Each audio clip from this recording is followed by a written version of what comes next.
یہ دعا ہمارے والدین آدم اور حوا علیہم السلام نے مانگی جب انہوں نے بھول کر جنت کے اس درخت میں سے کھا لیا جس سے اللہ تعالیٰ نے ان کو منع کیا تھا۔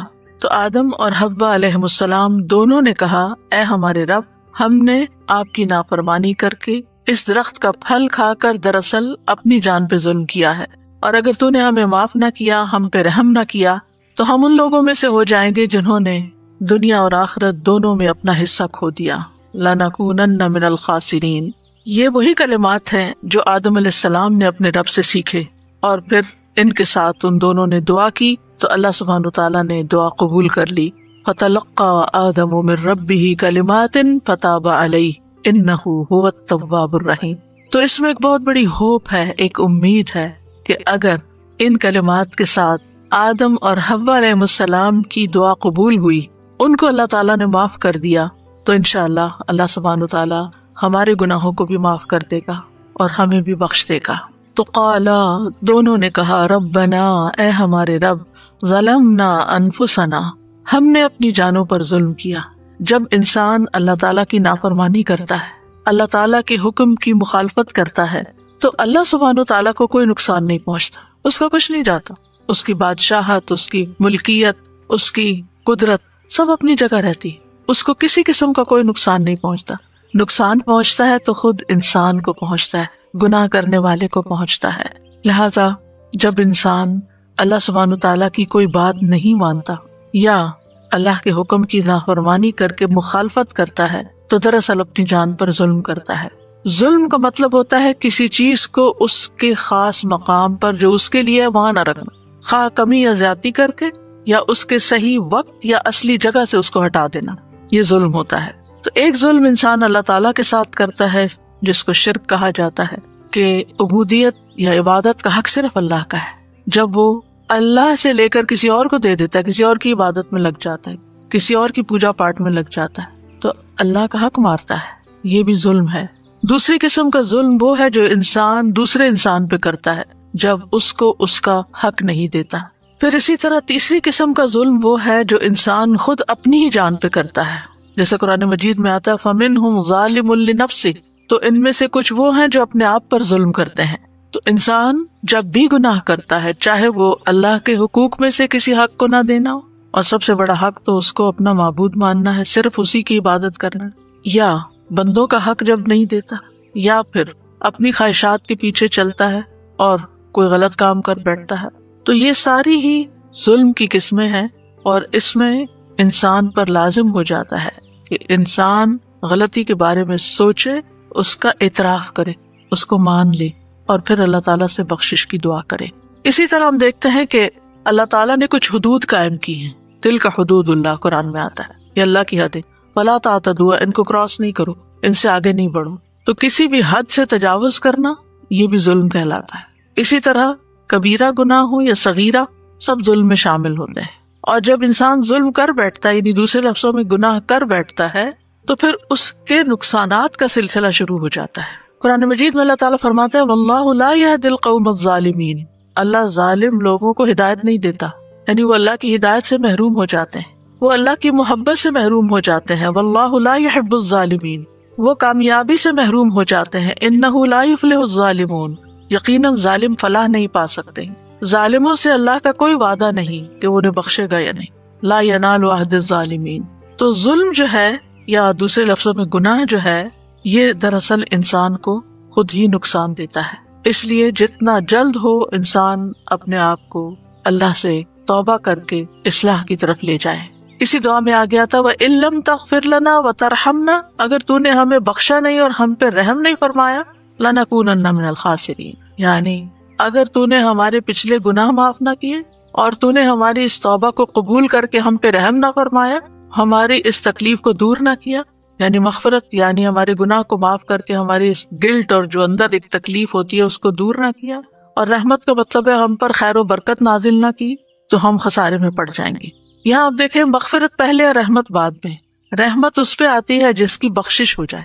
تو خاسرین وہ ہوتے ہیں جو دنیا میں بھی طرح طرح کے نقصان اٹھاتے ہیں اور آخرت میں بھی۔ لیکن اللہ تعالیٰ نے جب آدم علیہ السلام کی توبہ قبول کر لی تو اللہ تعالیٰ نے ان کو پھر چن لیا، ثم اجتباہ ربہ فتاب علیہ وہدی، پھر اس کے رب نے اسے چن لیا، اس پر مہربان ہوا اور اس کی رہنمائی کی۔ تو اس سے یہ پتہ چلتا ہے کہ گناہ اندھیرے ہیں، ظلم اندھیرا ہے، اور اس اندھیرے میں انسان کو پھر سیدھی راہ نہیں ملتی، انسان کو یہ پتہ نہیں چلتا کہ اس کو کس طرف جانا چاہیے، کیونکہ وہ گناہ کی آندھیوں میں گم ہو جاتا ہے۔ اس لیے پھر انسان ایسے کام نہیں کر پاتا کہ جو اس کی کامیابی کا ذریعہ بنے۔ تو اس آیت سے یہ پتہ چلتا ہے کہ گناہ کا اعتراف اور استغفار کرنا توبہ کی شرائط میں شامل ہے، یعنی پہلے آپ اقرار کریں کہ ہاں آپ نے غلطی کی ہے۔ پھر یہ کہ گناہوں کی نحوست بھی ہوتی ہے، گناہ ہی ابلیس کو اللہ کی رحمت سے دور کرنے کا سبب بنا اور آدم علیہ السلام کو جنت سے نکالنے کا سبب بنا۔ عام طور پر گناہوں کی تقسیم کی جاتی کبیرہ اور صغیرہ، لیکن ہیں دونوں ہی اللہ کی نافرمانی کے کام، کوئی چھوٹا ہے کوئی بڑا ہے۔ چھوٹے گناہ بھی قابل مواخذہ ہوتے ہیں اور چھوٹے گناہ مل کے جمع ہو کے بہت بڑے بھی بن جاتے ہیں۔ پھر اس آیت سے یہ بھی پتہ چلتا ہے کہ اللہ سچے لوگوں کی توبہ قبول کرتا ہے، جو توبہ کرنے میں جلدی کرتے ہیں اور اپنی غلطی کا اعتراف کر لیتے ہیں۔ جیسے ہم دیکھتے ہیں یونس علیہ السلام جب مچھلی کے پیٹ میں گئے تو انہوں نے یہ نہیں کہا کہ میں تو ایک نبی تھا اور میں تو اتنے نیک کام کر رہا تھا، پھر میرے ساتھ یہ کیوں ہو گیا۔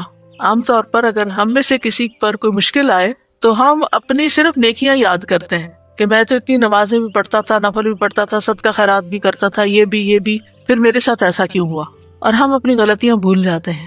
جبکہ اللہ کے نبی یونس علیہ السلام کا اسوہ حسنہ ہمیں کیا بتاتا ہے کہ وہاں پہنچ کر انہوں نے اپنی سابقہ نیکیوں کو یاد نہیں کیا بلکہ اپنی غلطی کا اعتراف کیا کہ غلطی تو میری اپنی ہے، جس کی وجہ سے میں یہاں پہنچا ہوں، جس کی وجہ سے میرے ساتھ یہ ہوا ہے۔ اور یہ بھی اللہ تعالیٰ کی بہت بڑی رحمت ہوتی ہے کہ کسی انسان کو یہ توفیق مل جائے مصیبت آنے کے بعد کہ وہ اپنی غلطیوں، اپنے گناہوں کو یاد کر لے اور پھر ان پر توبہ کرے اور ان پہ معافی مانگے۔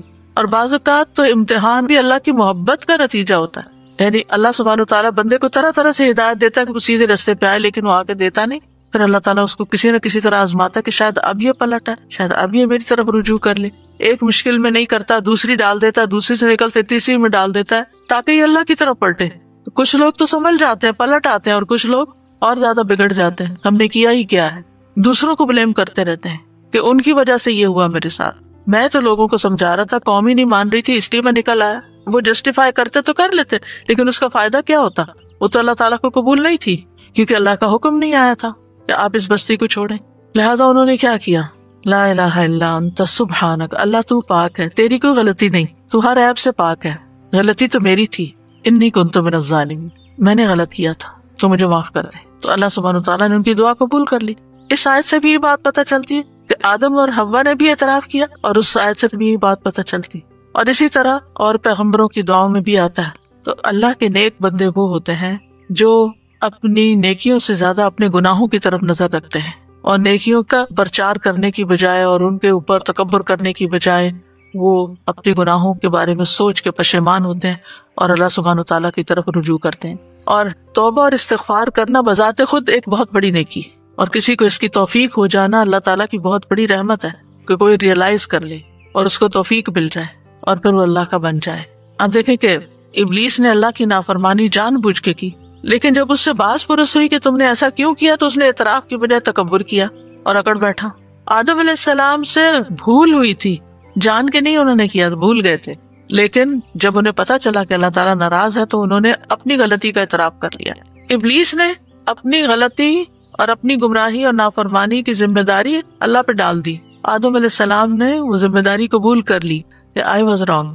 نتیجہ کیا نکلا؟ ابلیس ہمیشہ کے لیے ملعون قرار پایا، جبکہ آدم علیہ السلام چن لیے گئے، بارگاہ الہی میں مقرب ہو گئے، نبوت عطا ہوئی۔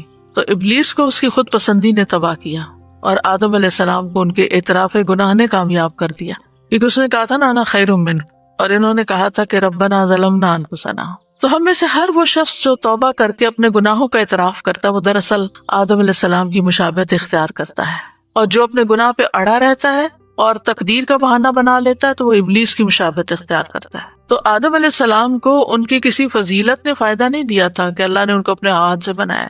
ہم تو کہتے ہیں ہم تو سید ہیں اور ہم تو بڑے چنے ہوئے لوگ ہیں، تو بڑے نیک لوگ ہیں، ہمارا تو گھرانہ بڑا اونچا ہے، کئی قسم کی اپنی خوبیاں یاد کر لیتے ہیں اور اس پہ اڑے رہتے ہیں کہ ہم سے کہاں غلطی ہو سکتی ہے، ہم تو اتنے پڑھے لکھے ہیں، ہم تو اتنا نیکیاں کا کام کرتے ہیں۔ لیکن آدم علیہ السلام نے ایسی کسی چیز کو اپنے لیے عذر نہیں بنایا کہ اللہ نے مجھے تو اپنے ہاتھ سے پیدا کیا تھا اور فرشتوں سے سجدہ کروایا تھا اور پھر جنت میں بسایا تھا. حالانکہ کتنی نعمتیں ان کو ملی تھی اور از یونیک، وہ خوبیاں کسی اور کو نہیں ملی. لیکن اس کے باوجود جب بھول ہوئی تو فوراً مان گئے. ان کے پاس علم بھی تھا. علم آدم الاسماء کلھا، یعنی یو نیم اٹ. کسی کا گھر جنت کے اندر ہو. دنیاوی اعتبار سے موسٹ سکسیسفل پیپل ہیں کہ جن کو بہت بڑے بڑے ایکڑز میں گھر مل جاتے ہیں اور بڑے بڑے مینشنز میں وہ رہتے ہیں. اور لوگ ان پہ رش کرتے ہیں کہ کتنے خوش قسمت ہیں یہ. اگر کوئی ڈگری ہو اور ایک نہیں کئی ڈگریاں ہو تو پھر تو بات ہی کیا ہے.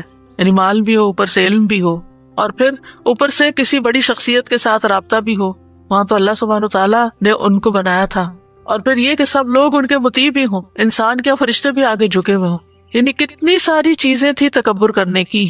اگر وہ کرنا چاہتے تو ان ساری چیزوں کو کریڈٹ دے کے اپنے آپ کو بہت بڑی چیز سمجھتے اور اللہ کے آگے جھکنے کو اپنی انا کے خلاف سمجھتے.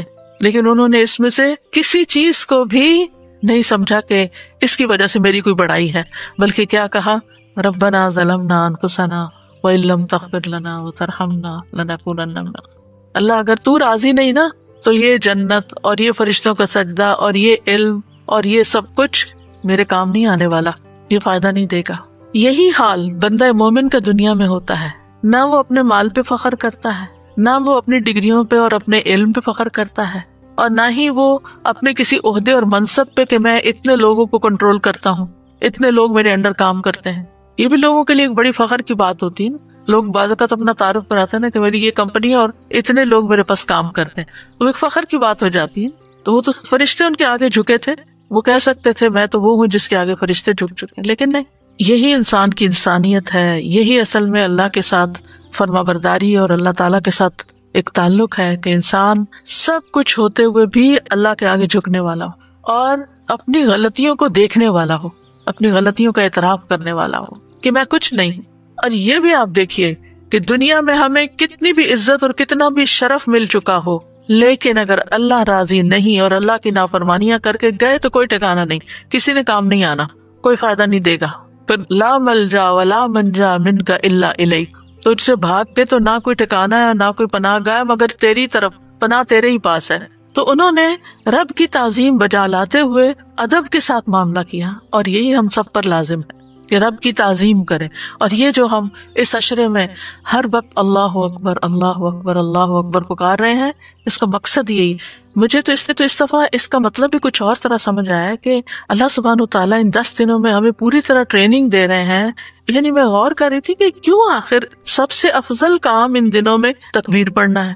صدقہ خیرات کو، روزے کو، نماز کو، باقی چیزوں کو، یعنی وہ بھی اپنی جگہ نیکیاں ہیں، افضل ہیں، لیکن سب سے افضل کام تکبیرات پڑھنا ہے. تو جب ہم شعور کے ساتھ اللہ کو بڑا مان لیتے ہیں تو پھر آپ دیکھیے 10 دن ہم پکارتے رہے اللہ سب سے بڑا، اللہ سب سے بڑا، اللہ سب سے بڑا. تو پھر کیسے ہو سکتا ہے ہم اللہ کا حکم نہ مانیں؟ پھر کیسے ہو سکتا ہے ہم اللہ تعالیٰ کا ادب نہ کریں؟ پھر کیسے ہو سکتا ہے ہم اللہ کے آگے نہ جھکیں؟ پھر کیسے ہو سکتا ہے کہ خالصتاً اللہ ہی کی رضا کے لیے کوئی کام نہ کریں؟ کیونکہ ہمیں بڑوں کے سامنے بڑا بننے کی اور ان کی نظروں میں بڑا بننے کی خواہش ہوتی ہے نا کہ کوئی بڑا ہمیں اکنالج کرے. آپ دیکھیں چھوٹے چھوٹے بچے بھی ہوتے ہیں نا، تو جب کوئی ان سے بات کرتے پہلے اپنے ماں باپ کو دیکھتے ہیں نا کہ وہ راضی ہیں کہ میں اس سے بات کروں یا میں یہ کام کر لوں. تو اسی طرح جو انسانوں کا غلام ہوتا ہے وہ صرف انسانوں کی طرف دیکھتا ہے. میرے ماں باپ خوش ہیں، میں یہ کام کر لوں. وہی نہیں دیکھتا اللہ خوش ہے یا نہیں. عام طور پہ لوگ صرف اپنے سے اوپر جو بڑا ہے اس کو دیکھ لیں گے.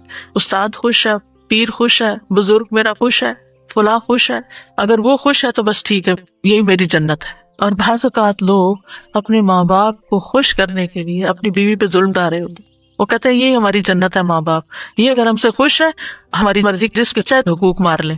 تو یہ جو غلطیوں کو نہ جاننا، نہ پہچاننا، نہ ان پہ معافی مانگنا، نہ ان سے نکلنا، یہ اپنی جان پہ ظلم ڈھانا ہے. تو کسی انسان کو اس بات کی توفیق مل جائے کہ وہ اپنی غلطی دیکھ سکے اور اس پر شرمندہ ہو جائے اور پھر اللہ کے آگے جھک جائے، اللہ کو اپنا رب مان لے اور پھر اپنی حالت کو پیش کرے، ظلمنا انفسنا، اللہ جان پہ ظلم ہو گیا، ہم نے غلطی کر لی ہے، اور پھر اپنے معاملے کو اللہ کے سپرد کر دے، وَإِن لَّمْ تَغْفِرْ لَنَا وَتَرْحَمْنَا، اور پھر امید رکھے کہ اللہ ہمیں معاف کر دے گا، اور اگر نہ کیا تو پھر تو کوئی نجات کی جگہ ہی نہیں، لَنَكُونَنَّ مِنَ الْخَاسِرِينَ. تو اس لیے یہ دعا بہت کچھ سکھاتی ہے ہمیں. یعنی آدم اور حوا نے جو پہلی دعا کی ہے، انسانیت نے جو پہلی دعا کی، وہ اپنی غلطیوں کے اعتراف کی. کیونکہ جب بخشش ہو جاتی ہے نا تو باقی دعائیں قبول ہو جاتی. کیونکہ اگر ہمارے اوپر گناہوں کے ڈھیر ہیں اور ہم کہتے ہیں یا اللہ میں رزق دے، روزی دے، اولاد دے، فلاں دے، تو ابھی تو آپ کا دروازہ ہی نہیں کھلا، تو آپ باقی چیزیں کہاں سے لیں گی؟ تو سب سے پہلے تو استغفار کر کے، اپنی غلطیاں مان کے، توبہ کر کے اپنے بوجھ ہٹائیں اور اپنی راہیں آسان کریں، اور پھر اللہ کا قرب ملے گا اور پھر رحمت اور بخشش آئے گی. قال ربي ظلمت نفسي فغفر له إنه هو الغفور الرحيم. اے میرے رب، بلا شبہ میں نے اپنے آپ پر ظلم کیا، لہٰذا مجھے معاف فرما دے. یہ دعا موسیٰ علیہ السلام نے اس وقت مانگی جب ان سے بغیر ارادے کے ایک انسان قتل ہو گیا تھا. بغیر ارادے کے. آدم علیہ السلام نے بھی گناہ کا ارادہ نہیں کیا تھا، اور یہاں موسیٰ علیہ السلام نے بھی جان بوجھ کے غلطی نہیں کی تھی، لیکن بہرحال قتل تو قتل تھا نا، قتل ہو گیا، ایک جان چلی گئی، تو انہوں نے اپنی غلطی کا اعتراف کر لیا، پھر اللہ سے اپنے گناہ کی معافی مانگ لی. قال رب انی ظلمت نفسی فاغفر لی فغفر له انہ هو الغفور الرحیم. اے میرے رب، بلا شبہ میں نے اپنے آپ پر ظلم کیا ہے، لہٰذا مجھے معاف کر دے. چنانچہ اللہ نے اسے معاف کر دیا، بلا شبہ وہ بڑا بخشنے والا، رحم کرنے والا ہے. فغفر له انہ هو الغفور الرحیم. اس سے یہ پتہ چلتا ہے کہ انسان ہے، چاہے نبی بن جائے، کوئی ولی ہو، بزرگ ہو، کوئی دین میں، نیکیوں میں، عبادت میں بہت آگے نکلا ہوا انسان ہو.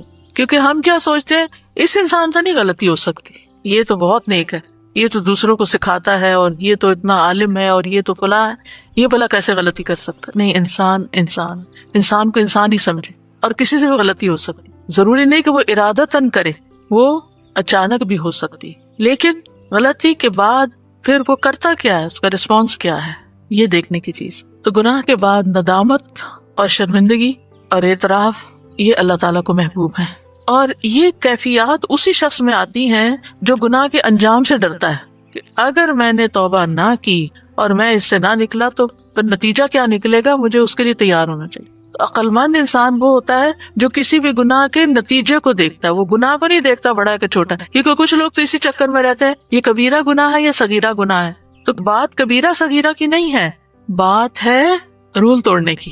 تو غلطی کے بعد، گناہ کے بعد ندامت کا اظہار کرنا چاہیے، اور اپنے گناہ کو بڑا خیال کر کے انجام سے ڈرنا چاہیے، اور اپنے ظلم کے ذکر کو وسیلہ بنانا چاہیے کہ رب میں نے واقعی ظلم کیا ہے اپنے آپ پر، تو آپ اس کو معاف کر دیں. تو معافی مانگنے سے پہلے ظلم کا اعتراف کرنا جو ہے، غلطی کو ماننے کی بات کرنا، اپنی زبان سے اقرار کرنا کہ اللہ میرے سے غلطی ہوئی ہے. اچھا، بعض لوگ صرف کہہ دیتے ہیں سوری، ٹھیک ہے، سوری بھی خیر، لیکن اس کی سوری واقعی پھر سوری ہوتی ہے جو کہتے ہیں کہ آئی واز رانگ. لیکن یہ جملہ بولنا بہت مشکل کام. خالی سوری لفظ کہہ دینا پھر آسان ہوتا ہے، لیکن یہ اعتراف کرنا کہ آئی واز رانگ، یہ بہت بڑے دل کی بات ہوتی ہے. اور یہاں بخشش ہوئی بھی اس وجہ سے کہ زبان سے بولا گیا کہ ظلمت نفسی انی کنت من الظالمین ربنا ظلمنا انفسنا. اور پھر یہ کہ گناہ ہونے کے فوراً بعد توبہ کرنا، اس کو ڈیلے نہیں کرنا، پرولونگ نہیں کرنا. کیوں؟ اس لیے کہ گناہوں کے اپنے نقصان ہوتے ہیں. بہت سی چیزیں ایسی ہوتی ہیں نا کہ اگر آپ ان کا بروقت علاج نہ کریں، مثلا کچھ بیماریاں ایسی ہوتی ہیں آپ ان کا بروقت علاج نہ کریں تو بڑھ جاتی. مثلا کینسر، اگر آپ علاج نہیں کریں تو وہ گریڈ 1 سے 2 میں، 2 سے 3، 3 سے 4 میں جائے گا اور ہلاکت کا سبب بنے گا.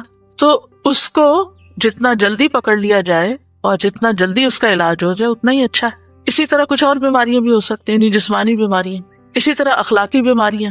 اگر انسان ان سے توبہ نہیں کرتا تو وہ بڑی ہوتی جاتی ہیں. اسی طرح دو لوگوں کے بیچ میں کوئی مس انڈرسٹینڈنگ ہو گئی ہے، میاں بیوی میں جھگڑا ہو گیا ہے، اگر جلدی صلح کر لیں گے اور ایک دوسرے کو منا لیں گے تو دل صاف ہو جائیں گے، بوجھ ہلکے ہو جائیں گے، گاڑی پھر چل پڑے گی. اور اگر نہیں، دونوں اگر اکڑ گئے، ضد میں آ گئے، مجھے تو معاف نہیں کرنا یا میری یہ شان کے خلاف، پھر تو وہ ٹوٹ ہی جاتا ہے نا رشتہ، پھر باقی تھوڑی رہتا ہے. نبھا وہی سکتے ہیں جو اپنی غلطیوں کا اعتراف کرتے، کیونکہ دونوں کے اندر غلطیاں ہو سکتی ہیں نا، ہم میں سے کوئی بھی فرشتہ نہیں ہوتا. لیکن اگر ایک بھی صرف سوری کرتا رہے اور دوسرا سوری نہ کرے، یا دوسرا کبھی بھی اپنی غلطی نہ مانے، پھر بھی مشکل ہو جاتی. آپ دیکھیں نا کہ جب ہمارے اندر فلیکسیبلٹی ہوتی ہے، جب ہمارے اندر نرمی ہوتی ہے، تو نرم چیز آپس میں جڑ جاتی ہے. پھر اگر الگ بھی ہو جائے نا جڑ جاتی، نرمی جوڑ دیتی. اسی لیے وہ حدیث میں آتا نا کہ مفہوم بتا رہی ہوں حدیث، یعنی گھرانے کے لیے سب سے یعنی جو فائدہ مند چیز ہے وہ نرمی. اسی طرح نہ صرف یہ کہ ازواجی زندگی میں کہیں آپ کولیگز ہیں یعنی کسی جگہ پہ جاب کریں کام کریں، آپ دیکھیں بہت سے لوگوں کو اچھے سے اچھی جاب ملتی ہے، کچھ ایسے وارننگ لیٹر مل کے فارغ کر دیا جاتا ہے کہ ان کی اکڑی کہیں نہیں ختم ہوتی اور ضد میں آئے رہتے ہیں اور اپنی غلطی نہیں مانتے، سوری نہیں کرتے، نتیجہ ہر جگہ سے دھتکارے جاتے ہیں، لیکن پھر بھی نہیں سبق سیکھتے، پھر بھی نہیں ریئلائز کرتے کہ ہماری غلطی ہے. آپ دیکھیے کبھی انسان سوچے کہ دوسرے کو معاف کر دینا اور درگزر کرنا کتنی بڑی خوبی ہے. اللہ سبحانہ تعالیٰ کی صفت ہے العفو، اور اللہ تعالیٰ معاف کرنے کو پسند کرتا ہے. اور اللہ سے بڑا کون ہے؟ اللہ سے بڑا تو کوئی نہیں نا. جب اللہ سبحانہ تعالیٰ معاف کر دیتا ہے تو ہمیں بھی معافی مانگتے ہوئے کیا کرنا چاہیے؟ اللہم انک عفو تحب العفو فاعف عنی. لیکن اللہ سے معافی مانگتے ہوئے پہلے ہمیں دوسروں کو معاف کرنا چاہیے. تو گناہوں کے اپنے نقصان ہوتے ہیں، ان میں سے سب سے بڑا نقصان کیا ہے کہ دل مردہ ہو جاتا ہے، دل مردہ ہو جاتا ہے. حدیث میں آتا ہے بے شک جب کسی مومن سے کوئی گناہ سرزد ہوتا ہے تو اس کے دل پہ ایک سیاہ دھبا پڑ جاتا ہے. اگر وہ توبہ کرے اور گناہ سے باز آ جائے اور استغفار کر لے تو اس کا دل چمکا دیا جاتا ہے. ورنہ جتنے گناہ بڑھتے جاتے ہیں اتنے ہی سیاہ دھبے بڑھتے جاتے ہیں، حتیٰ کہ اس کے دل پہ وہ زنگ چھا جاتا ہے جس کا ذکر اللہ تعالیٰ قرآن مجید میں یوں کرتے ہیں کلا بل ران علی قلوبہم ما کانوا یکسبون، کہ ان کے دلوں پر اپنی کمائیوں کی وجہ سے زنگ لگ گیا ہے. پھر اسی طرح دل اندھا ہو جاتا ہے. اسی آیت کے بارے میں ایک قول یہ ہے کہ حسن بصری کہتے ہیں کہ گناہ پہ گناہ کرنا حتیٰ کہ وہ دل کو اندھا کر دیں، انسان کو پھر کچھ سمجھ نہیں آتا، نظر نہیں آتا. گناہوں کی وجہ سے انسان علم سے محروم ہو جاتا ہے. ابن القیم کہتے ہیں کہ علم روشنی اور نور ہے جو اللہ دل میں ڈالتا ہے، لیکن گناہوں سے یہ روشنی بجھ جاتی ہے، انسان سے اچھے برے کی تمیز ختم ہو جاتی ہے. امام شافعی جب امام مالک کے سامنے حصول علم کے لیے بیٹھے اور ان کے سامنے پڑھنے لگے، یہ آپ کو معلوم ہوگا کہ امام مالک کی تدریس کا طریقہ بہت انوکھا تھا، ویری یونیک. وہ خود نہیں سکھاتے تھے کسی کو، خود نہیں پڑھتے تھے، وہ طالب علم سے حدیث پڑھواتے تھے، اور اس کو عرض کہتے ہیں حدیث کی اصطلاح میں. اسی لیے ان سے جب حدیث روایت ہوتی تو اخبرنا کا لفظ آتا. حدثنا ہوتا ہے جب کوئی حدیث ہمیں بیان کرتا ہے، جیسے میں آپ کو حدیث پڑھ کے سنا رہی ہوں تو آپ کہہ سکتے ہیں کہ ہمیں انہوں نے یہ حدیث بیان کی. لیکن اگر میں بیان نہ کروں اور آپ مجھے حدیث سنائیں اور میں کہوں آپ نے ٹھیک پڑھی ہے تو اس کو روایت کرتے ہوئے کہیں گے اخبرنا، ہمیں خبر دی. تو امام شافعی نے جب امام مالک کے سامنے احادیث پڑھی تو امام مالک کو ان کی ذہانت، فطانت، فہم و فراست بہت پسند آئی. کہنے لگے مجھے نظر آ رہا ہے کہ اللہ نے تمہارے دل پر نور ڈال دیا ہے، لہٰذا اس نور کو اپنے گناہوں سے مت بجھانا، یعنی کوئی ایسا کام نہ کرنا کہ تم سے یہ نعمت چھن جائے. پھر اسی طرح جب انسان گناہ کرتا ہے تو بندے اور رب کا تعلق کمزور ہو جاتا ہے، دل میں ایک وحشت پیدا ہو جاتی ہے، اور یہ ایسی وحشت ہوتی ہے کہ انسان کو دنیا بھر کی نعمتیں بھی مل جائیں تو دل کی وحشت نہیں جاتی، دل کے اندر سکون نہیں آتا. لیکن اس وحشت کو صرف وہی سمجھتا ہے جس کا دل بیدار ہوتا ہے، جس کا دل جاگ رہا ہوتا ہے. زندہ انسان کو ذرا سی بھی چوٹ لگے، کانٹا بھی چبھ جائے تو اس کو پتا چل جاتا ہے کہ یہ تو کچھ ہو گیا میرے ساتھ. تو وحشت کے گڑھے سے نکلنے کے لیے گناہوں کو چھوڑنا بہت ضروری ہے. پھر اسی طرح نیک لوگوں اور خیر کی مجالس سے دوری آنے لگتی ہے. جب انسان گناہوں کے کام کرنے لگتا ہے تو نیکی کی مجلسیں اچھی نہیں لگتی، پھر وہاں دل نہیں لگتا اس کا اور ان سے دور ہوتا چلا جاتا ہے، اور خیر اور بھلائی اور نیکی سے فائدہ نہیں اٹھا سکتا.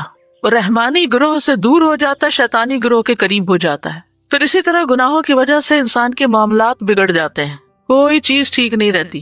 ابن القیم کہتے ہیں گناہوں کا ایک اثر یہ بھی ہے کہ گناہگار کے معاملات میں طرح طرح کی مشکلات اور دشواریاں پیدا ہو جاتی ہیں. جس کا وہ عزم اور ارادہ کرتا ہے اسے اس کا دروازہ بند نظر آتا ہے اور وہ اسے سخت دشوار پاتا ہے. یعنی جس کام میں بھی ہاتھ ڈالتا ہے رکاوٹیں ہوتی. اور آپ نے کئی بار لوگوں کو یہ شکایت کرتے ہوئے سنا ہوگا کہ میں جس بھی کام میں ہاتھ ڈالتا ہوں آگے کوئی نہ کوئی رکاوٹ آ جاتی ہے. اچھا، وہاں بھی آپ دیکھیں کہ عمومی طور پر لوگ اپنی غلطی کو نہیں سوچتے کہ ہم نے تو نہیں کسی کے کام میں رکاوٹ ڈالی، ہم نے تو نہیں کسی کی لگ پلنگ کی بھی، ہم نے تو نہیں کسی اور کا گھر توڑا ہوا. اپنی کوئی غلطی یاد نہیں کریں گے، کیا کہیں گے؟ یہ فلاں نے نظر لگا دی، فلاں نے جادو کر دیا، یہ فلاں کے حسد کی وجہ سے یہ ہو گیا. پھر سارا بلیم دوسروں پر، اپنی غلطی کو نہیں دیکھنا. کتنے لوگ ہیں جو لا الہ الا انت سبحانک انی کنت من الظالمین کہہ کے اپنے ظلم کو اپنے اندر محسوس کریں کہ میں نے یہ بھی غلطی کی ہوئی، یہ بھی کی، یہ بھی پتہ نہیں کون سی غلطی آگے آئی ہوئی.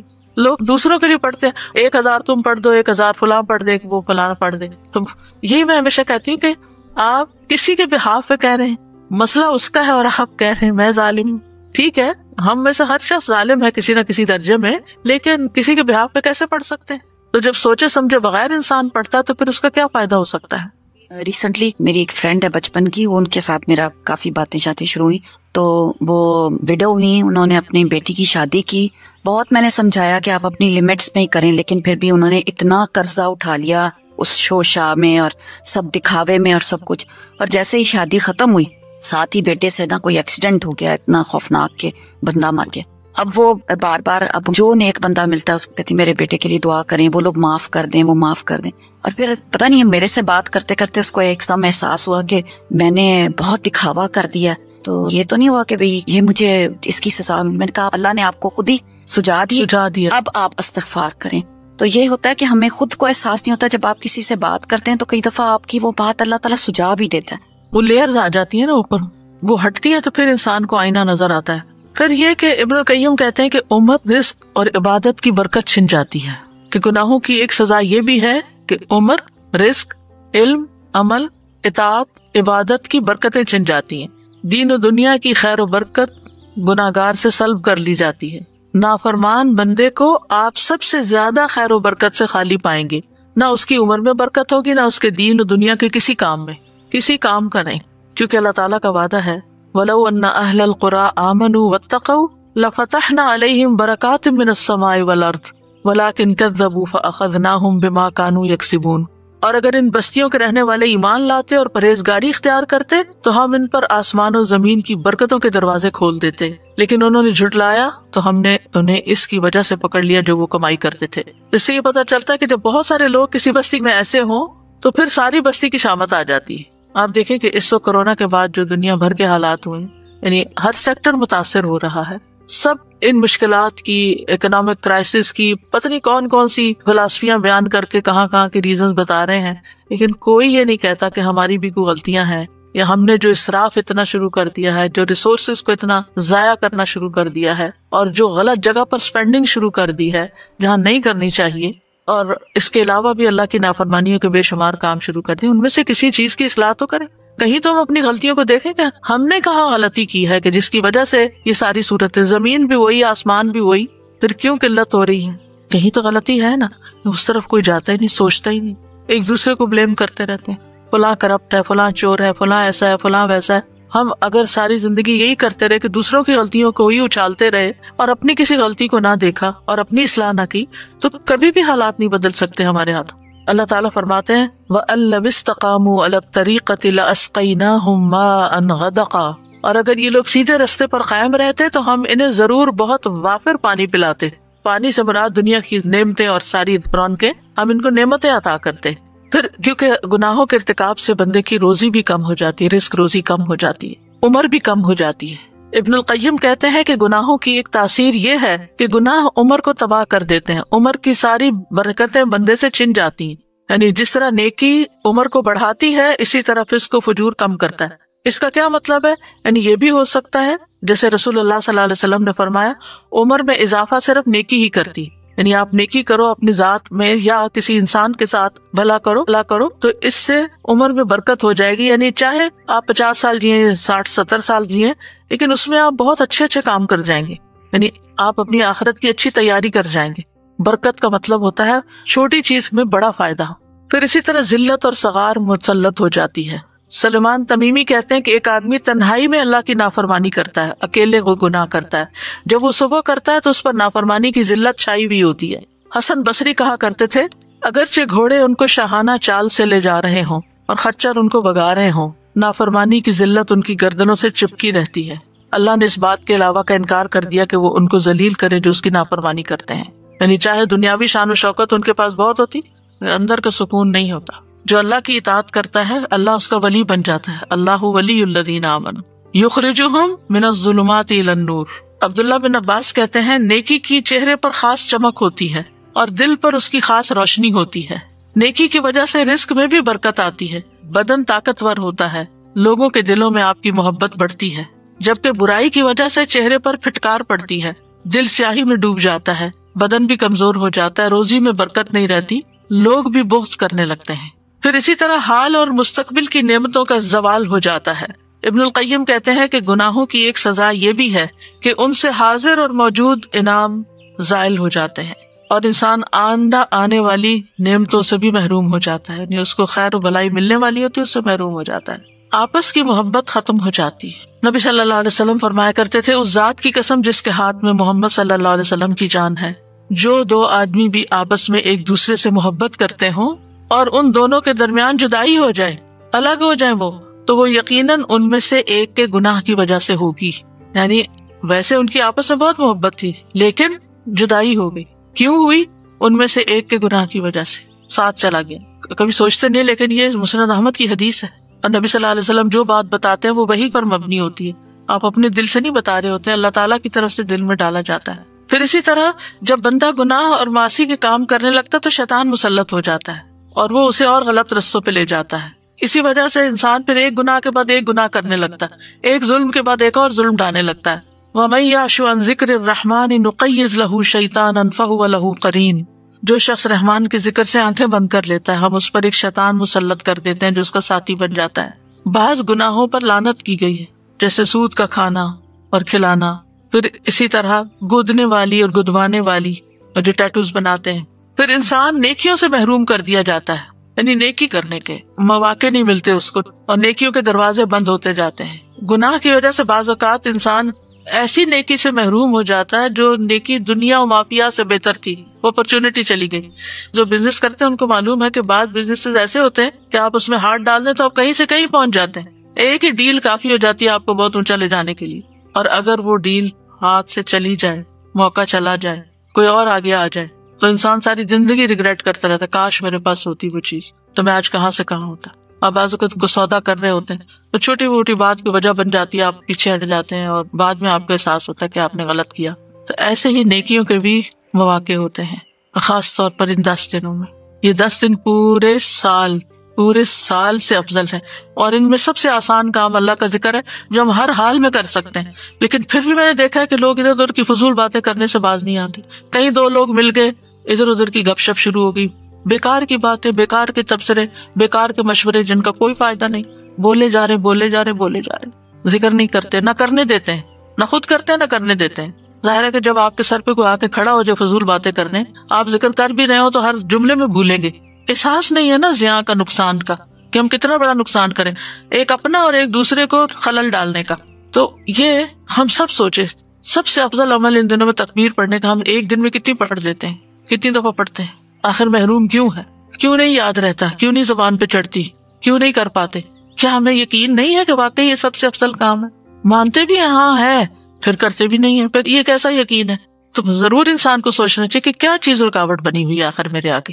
پھر بعض اوقات یہ ہوتا ہے کہ ایک گناہ کئی گناہوں میں ملوث کر دیتا ہے انسان، وہ ایک نہیں ہوتا، جیسے ایک جھوٹ بولتا ہے نا انسان، کئی اور بولنے پڑ جاتے ہیں اس کو۔ پھر توبہ کا ارادہ کمزور ہوتا ہے ایسے بندے کا، یعنی گناہوں کی کثرت کی وجہ سے وہ کہتا ہے توبہ کس لیے کرنی ہے، میں تو اتنا گناہگار ہوں اور میرا نہیں خیال میں ان سے نکل سکتا ہوں، اور یہ چھوڑنا سب کچھ مشکل ہے، لہذا توبہ بھی نہیں کرتا۔ اور جب توبہ نہیں کرتا تو گناہوں کے ساتھ جینا سیکھ جاتا ہے، گناہ کی نفرت بھی دل سے چلی جاتی ہے، وہ اس کی عادت سی بن جاتی ہے۔ اگر دل پہ بوجھ ہے تو بوجھ لیے پھر رہا ہے، اور پھر گناہوں کو حقیر سمجھنے لگتا ہے انسان۔ عبداللہ بن مسعود کہتے ہیں کہ مومن اپنے گناہوں کو ایسے محسوس کرتا ہے جیسے وہ کسی پہاڑ کے نیچے بیٹھا ہو اور ڈرتا ہے کہ اس کے اوپر نہ گر جائے، اور بدکار اپنے گناہوں کو مکھی کی طرح ہلکا سمجھتا ہے کہ اس کے ناک کے پاس سے گزری اور اس نے اپنے ہاتھ سے یوں بے پرواہی سے اسے بگا دیا۔ پھر اسی طرح گناہوں کی وجہ سے بلائیں اترتی ہیں، مصیبتیں آتی ہیں۔ وما اصابکم من مصیبت فبما کسبت ایدیکم ویعفو عن کثیر، اور تمہیں جو بھی مصیبت پہنچی تو وہ اس کی وجہ سے جو تمہارے ہاتھوں نے کمایا، اور وہ بہت سی چیزوں سے درگزر کر جاتا ہے۔ حضرت عمر نے جب حضرت عباس سے بارش کی دعا کرنے کے لیے کہا تو انہوں نے کہا، اے اللہ، بے شک مصیبتیں گناہوں کی وجہ سے نازل ہوتی ہیں اور انہیں صرف توبہ ہی ہٹا سکتی ہے۔ بعض گناہوں کی سزا دنیا میں ہی مل جاتی ہے انسان کو۔ نبی صلی اللہ علیہ وسلم نے فرمایا، کوئی گناہ اس لائق نہیں کہ اس کے کرنے والے کو دنیا میں جلدی سزا دے دی جائے اور اس کے ساتھ ساتھ آخرت میں بھی اس کی سزا جمع رکھے اللہ تعالیٰ، جیسا کہ ظلم و زیادتی اور قطع رحمی ہے، یعنی کسی پہ ظلم کرنا اور خون کے رشتوں کو کاٹنا، یہ ایسے گناہ ہیں کہ جن کی وجہ سے انسان پہ دنیا میں بھی مشکل آتی، پھر جسمانی بیماریاں لگ جاتی ہیں۔ نبی صلی اللہ علیہ وسلم نے فرمایا، جب بھی کسی رگ یا آنکھ کو نقصان پہنچتا ہے تو وہ کسی نہ کسی گناہ کی وجہ سے ہوتا ہے، لیکن جو تکالیف اللہ تعالیٰ ویسے ہی ٹالتا رہتا ہے وہ کہیں زیادہ ہوتی ہے۔ نبی صلی اللہ علیہ وسلم نے فرمایا جب کسی قوم میں بدکاری عام ہو جاتی ہے، زنا، اور وہ اعلانیہ اس کا ارتکاب کرتے ہیں تو ان میں طاعون اور ایسی مختلف بیماریاں پھیل جاتی ہیں جو ان سے پہلوں میں نہیں ہوتی، یعنی وہ بیماری پہلے کبھی نہیں سنی ہوتی. پھر بر و بحر میں فساد پیدا ہو جاتا ہے، یعنی پوری دنیا میں پھیل جاتا ہے فساد. عمومی طور پر عذاب آتا ہے، قوموں کی ہلاکت کا سبب بنتا ہے، باقی مخلوق پر بھی گناہوں کے اثرات پڑتے ہیں. ابو ہریرہ کہتے ہیں ظالم کے ظلم کی وجہ سے چڑیاں اپنے گھونسلوں میں مر جاتی ہیں، کیونکہ بارش نہیں ہوتی، پھر ان کو فوڈ نہیں ملتی، ختم ہو جاتی ہیں. مجاہد کہتے ہیں قحط سالی میں جانور اور چوپائے ظالم انسانوں پہ لعنت بھیجتے ہیں جن کی وجہ سے برسات رک گئی. یعنی جب قحط پڑتا اور جانور مر جاتے ہیں، آپ نے کئی دفعہ دیکھا ہوگا ڈراؤٹ کی وجہ سے کس طرح جانور مرے پڑے ہوتے ہیں، وہ انسانوں پہ لعنت بھیج رہے ہوتے ہیں. کوسٹل ایریا سارا through out coastal area 4 cities میں پوری کوسٹ میں مری ہوئے برڈ فلو ہے، اور وہاں پہ ان آئیلینڈس پہ ٹورزم اتنا زیادہ تھا کہ کوئی حد نہ ہو. اب دے کانٹ گو دیر، پورا وہ بےچارے لاشیں اٹھا رہے ہیں ان کے برڈس کی. اللہ تعالیٰ رحم فرمائے. چڑیاں اپنے گھونسلوں میں مر جاتی ہیں.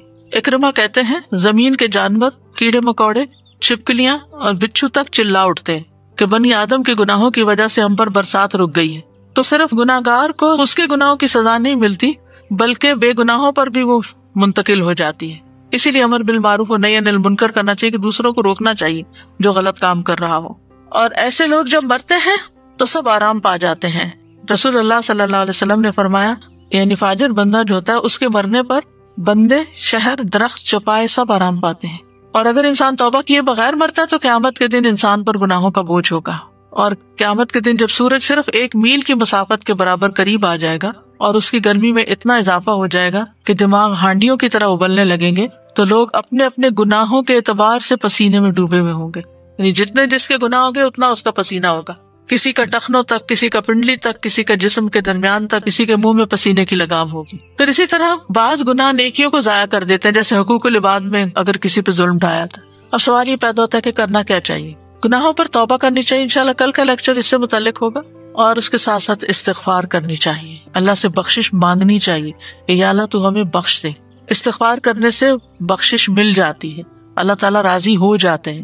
ابو ہریرہ کہتے ہیں رسول اللہ صلی اللہ علیہ وسلم نے فرمایا ہمارا رب تبارک و تعالیٰ ہر رات کو اس وقت آسمان دنیا پہ آتا ہے جب رات کا آخری تہائی حصہ رہ جاتا ہے. وہ کہتا ہے کوئی ہے جو مجھ سے دعا کرے تو میں اس کی دعا قبول کروں، کوئی ہے جو مجھ سے مانگے تو میں اسے دوں، کوئی ہے جو مجھ سے بخشش طلب کرے یعنی استغفار کرے تو میں اس کو بخش دوں.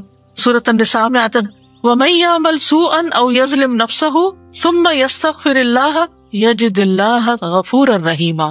اور جو شخص کوئی برا کام کر بیٹھے یا خود پہ ظلم کر لے پھر اللہ سے بخشش طلب کرے تو وہ اللہ کو بہت بخشنے والا، خوب رحم کرنے والا پائے گا. یعنی اللہ سبحانہ تعالیٰ اس کو معاف فرما دے گا. لہٰذا ہمیں استغفار کرتے رہنا چاہیے کیونکہ اللہ کے سوا ہے کون جو بخش دے. فاستغفروا لذنوبہم ومن یغفر الذنوب الا اللہ.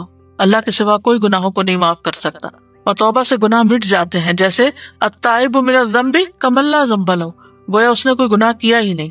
رسول اللہ صلی اللہ علیہ وسلم نے فرمایا بائیں طرف والا فرشتہ 6 گھڑیاں مسلمان گناہگار بندے سے اپنا قلم اٹھائے رکھتا ہے.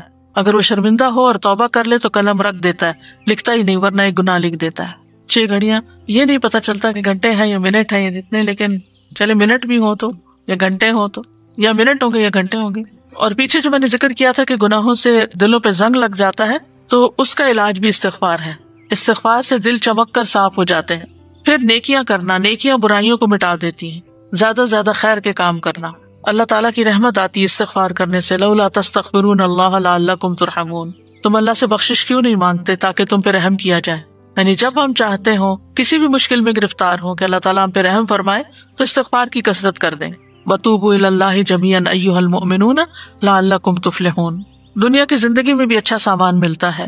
وَأَنِ اسْتَغْفِرُوا رَبَّكُمْ ثُمَّ تُوبُوا إِلَيْهِ يُمَتِّعْكُمْ مَتَاعًا حَسَنًا إِلَى أَجَلٍ مُّسَمًّى وَيُؤْتِ كُلَّ ذِي فَضْلٍ فَضْلَهُ. سورۃ ہود میں آتا ہے اور یہ کہ تم لوگ اپنے گناہ اپنے رب سے معاف کراؤ، پھر اس کی طرف متوجہ رہو، وہ تم کو ایک وقت مقرر تک اچھا سامان زندگی دے گا اور زیادہ عمل کرنے والے کو زیادہ ثواب دے گا. تو اس سے پتہ چلتا ہے کہ دنیا میں بھی سامان زندگی ملتا ہے اگر انسان استغفار کرتا رہتا ہے. سورۃ نوح میں آتا ہے تو میں نے کہا اپنے رب سے معافی مانگ لو، یقیناً وہ ہمیشہ سے بہت معاف کرنے والا ہے، وہ تم پر بہت برستی ہوئی بارش اتارے گا اور مالوں اور بیٹوں کے ساتھ تمہاری مدد کرے گا اور تمہیں باغات عطا کرے گا اور تمہارے لیے نہریں جاری کر دے گا. یہ سارے استغفار کے فائدے. استغفار کرو گے تو معاف بھی کر دے گا، بارش بھیجے گا، مال اور بیٹے عطا کرے گا، باغات عطا کرے گا، نہریں جاری کر دے گا۔ یہی وہ چیزیں ہیں جن کی انسان خواہش کرتے ہیں، ان کی تمنا رکھتے ہیں۔ سورۃ ہود میں آتا ہے، پیغمبر نے کہا وَيَا قَوْمِ اسْتَغْفِرُوا رَبَّكُمْ ثُمَّ تُوبُوا إِلَيْهِ، اور اے میری قوم اپنے رب سے استغفار کرو پھر توبہ کرو۔ يُرْسِلِ السَّمَاءَ عَلَيْكُمْ مِدْرَارًا، وہ تم پر خوب بارشیں برسائے گا۔ وَيَزِدْكُمْ قُوَّةً إِلَىٰ قُوَّتِكُمْ، اور تمہیں تمہاری قوت کے ساتھ اور قوت دے گا، تمہاری نفری بڑھا دے گا، تمہیں اسٹرانگ نیشن بنا دے گا۔